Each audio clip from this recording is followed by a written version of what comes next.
everyone, it's me again, Joy Fajardo, and welcome back to me. It's been a while since I did my last video, which is basically all about Singapore. Today I'm going to be sharing with you another experience I have here, and it's probably the most scary thing that ever happened to me in Singapore. So I've been gone for a while because I've been quite busy with some stuff that I'm very happy I finished everything today, so I'm extra ecstatic and just happy that I finished it. Well, soon probably I'll share with you the details of what I'm really into. So yeah, so basically this morning, since I'm very excited that today I'm gonna be free, I actually went groceries, buy food for the whole week, and I'm on this cooking dash for today. I'm in the cooking mood for today. So what happened was, for today I'm actually planning to cook nilaga, which is pork, how do you call it? It's like steamed pork or something like that. Yeah. And another one was paksiw, which is another Filipino dish. So well, this whole cooking thing includes a lot of boiling. So I boiled the pork for probably less than an hour, and then I decided to go to the living room and eat some breakfast. Actually, it's brunch because it's about 12 plus. And then suddenly I heard a booming sound. It's not really that loud to shock you, but it's loud enough for you to think that something broke, like a glass broke, or maybe I'm in my head, I'm thinking that maybe the glass cover of the pot actually broke or something. So I'm very scared that, oh my god, the pork I'm boiling, there will be glass all over. So when I went to our kitchen, this is what I saw.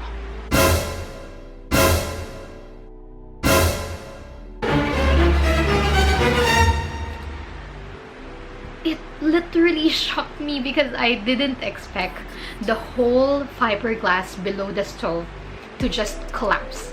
And not only did it collapse, it actually exploded. Like, all the glasses are basically everywhere in the kitchen, and then I'm just very lucky that I'm not there. Although I don't think that the glass is that sharp to really just cut you, but probably because of the pressure, because it's splattered everywhere, I think it would still be able to hurt people if there's anybody in the kitchen during that time.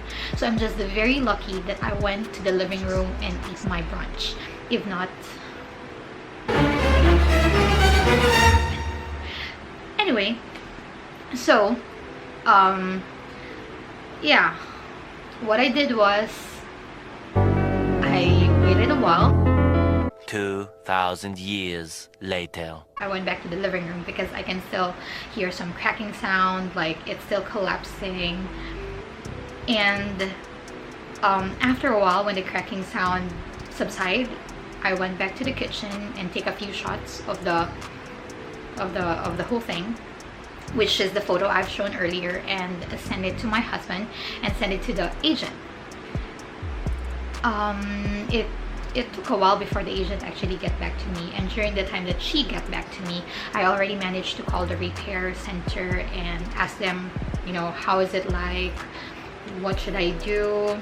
Is it something very urgent? Should I go out of the house? Because I'm just wondering, maybe it will cause any further damage. So I'm just scared that suddenly it will explode. It's quite scary. And then the lady who was in the repair center told me that for this kind of brand, we might have to replace the whole thing and not just repair the fiberglass. And then I asked her how much is the charges and what happened, why does it suddenly explode. I don't think it's the age, because our HDB is actually one of the youngest in the place, so it's not really that matured yet, so I don't think that the stove is really that old. They mentioned that they have to check. So for the fees, it would cost $50 just for checking. $50. just to check without them doing anything yet. So I feel like, okay, so to replace the whole thing, how much will it cost, you know? And they were like, the cheapest possible is about $490.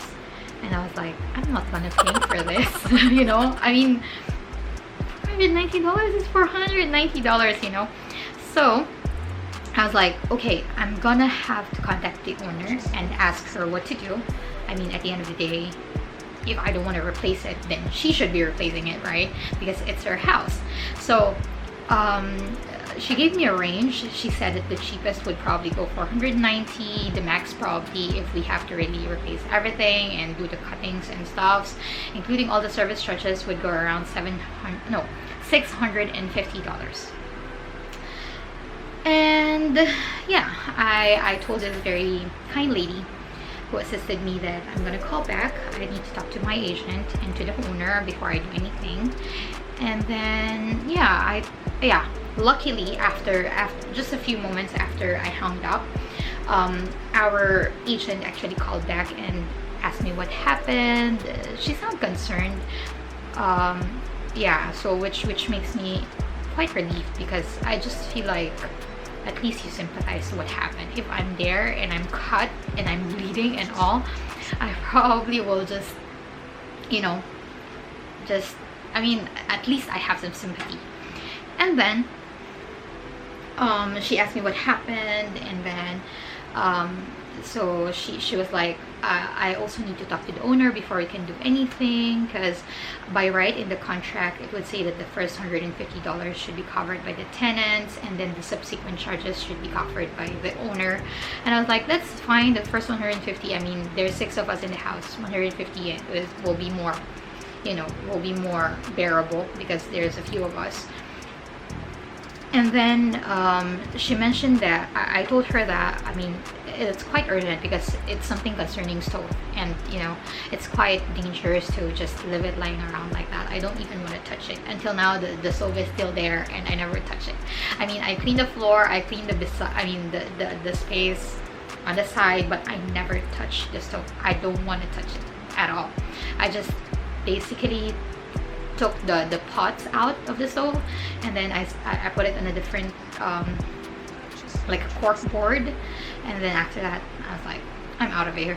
And then Grace told me, the agent told me that the tenant, the owner is still currently at work, so she's normally contactable in the evening, so she'll call her in the evening and then she'll get back to me. And I was like, can it be more urgent, because I'm quite scared, you know, to just leave it lying around like that.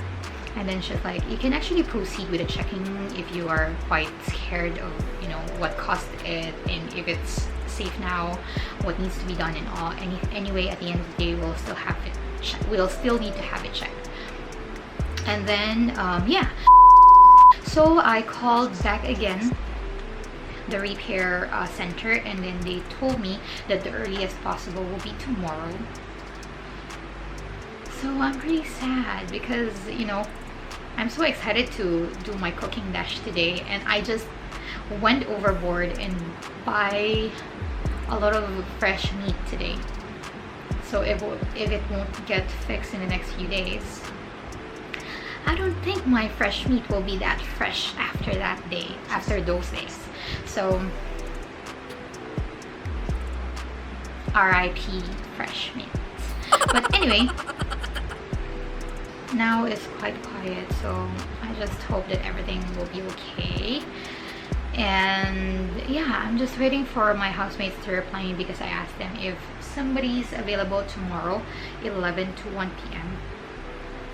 Yeah, one of them has a work, the others are not replying yet, so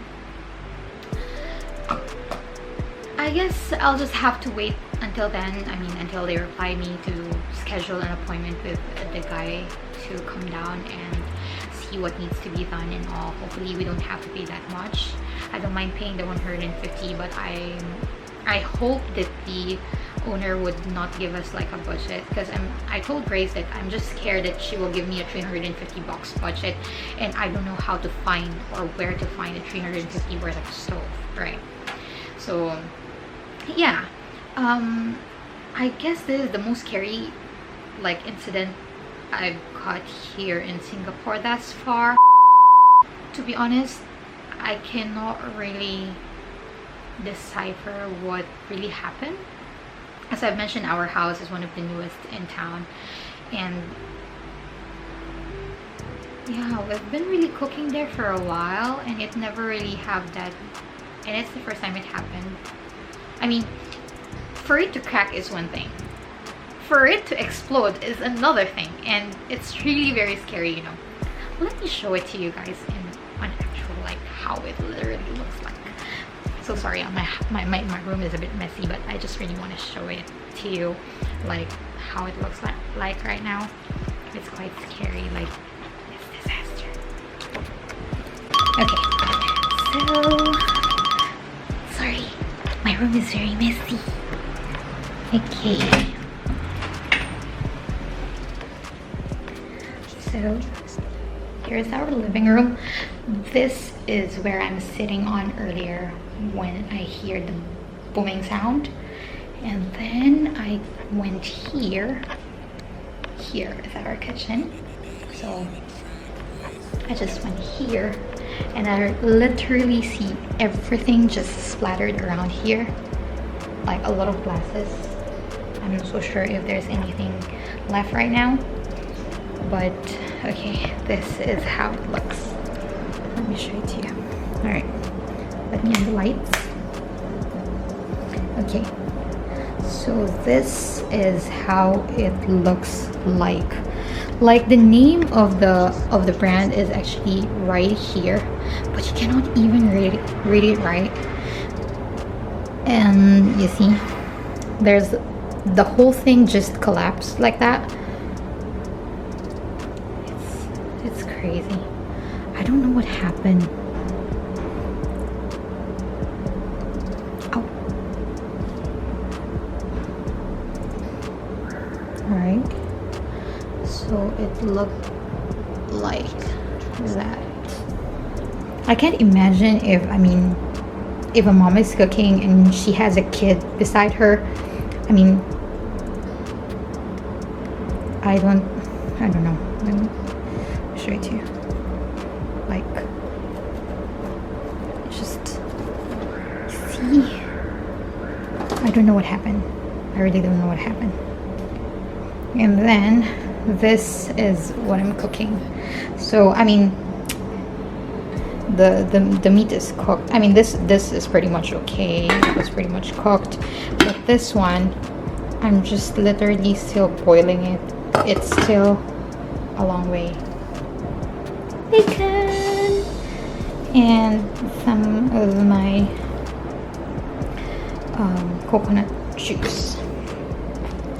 So that is what happened today. I'm really shocked, stunned, and nervous at the same time.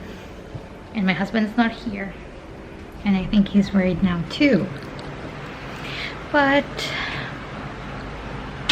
what can we do? I mean, it's not like every day your stove will explode like that, right?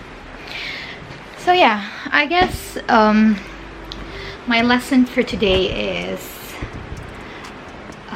when you're cooking, stay far from the pot, from the stove, and don't, you know. Actually, I feel like maybe there's a few preemptive, you know, like there's some few, how do you call it? It's like before it happened, I can feel that something's wrong, but it's just that it's very subtle, it's very minor. It's just, you know, when the air is blowing and then the fire will just from this then it just goes, it's like there's like a sudden wind, gust of wind that will come in, and then it will just, you know, go like, I don't know, there's a sound that the stove is creating for I think 2 times, and then after that I just ignore it, because it's really like, I mean, the wind is really blowing, so I'm thinking like it happened like that, and I was maybe it's the wind, you know, blowing. And yeah, as I've mentioned, I've been here for 2 years. Yeah, for 2 years, almost 2 years. No, it's been 2 years now. Yeah, happy anniversary. We've been here 2 years now. We transferred here 27th of July, if I'm not wrong. 27th of July. Now is 29th or 30th, something like that. What is it today? Now is the 29th, so it's been 2 years since we moved in, and we've been cooking, quite heavy cooking for a while, and it never really happened. So yeah, just be extra careful, especially those moms, those moms who love cooking while their kids are around. I think it's okay, but try to move them slightly further, because you won't really know when accidents would happen. And definitely, if you're someone who loves cooking, I'd recommend that you really choose a brand that is very, you know, reliable. I'm not really very familiar with the brands, but yeah, if it's your home, you choose the best one. It's worth investing on stoves, not only because it, you know, it's the one that gives you the nutritious food, I mean, helps you prepare the nutritious foods, but also because it's very scary if something happened. Especially for that one, we never use gas, we use electricity, so it's still quite scary. So yeah, that's very much about it. Thank you so much for listening to my rant for today, and be extra careful. Don't cook while kids are beside the stove. It's just scary. Always take care, and I'll see you next time. Bye.